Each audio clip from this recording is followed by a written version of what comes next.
Три стратешки и 9 специфични цели содржи Националната стратегија за земјоделство 2021-2027 година, што по предлог на Министерството ја усвои владата. Подобрувањето на конкурентноста и одржливоста на приходот на земјоделските стопанства, примената на еколошките практики во производството кои водат кон намалување на влијанието на климатските промени и прилагодување кон истите, како и обезбедување одржлив развој на руралните средини, се генералните цели кон кои ќе се стреми секторот подпомогнат од страна на државата. Ова се дел од придобивките кои треба да ги овозможат акциите предвидени во овој документ.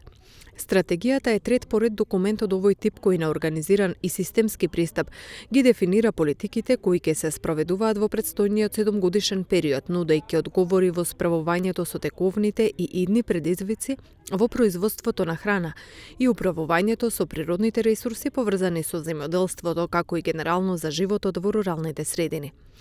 Владата од оваа област ги усвои програмите за 2021 година, и тоа за развој и унапредување на ловството и за одгледување и заштита на дивечот во репроцентрите, за спроведување мониторинг во областа на производството, преработката, складирањето, дистрибуцијата, употребата и сообразноста на ѓубрењата, биостимулаторите и подобрувачите на својствата на почва, како и контрола на квалитетот на ѓубрења, биостимулатори и подобрување. Спроведувањето на Националната стратегија се реализира преку 5-годишната Национална програма за земјоделство и рурален развој ИПАРД програма и годишни програми за финансиска поддршка во земјоделството и руралниот развој, кои ќе се подготват во периодот на спроведување на документот.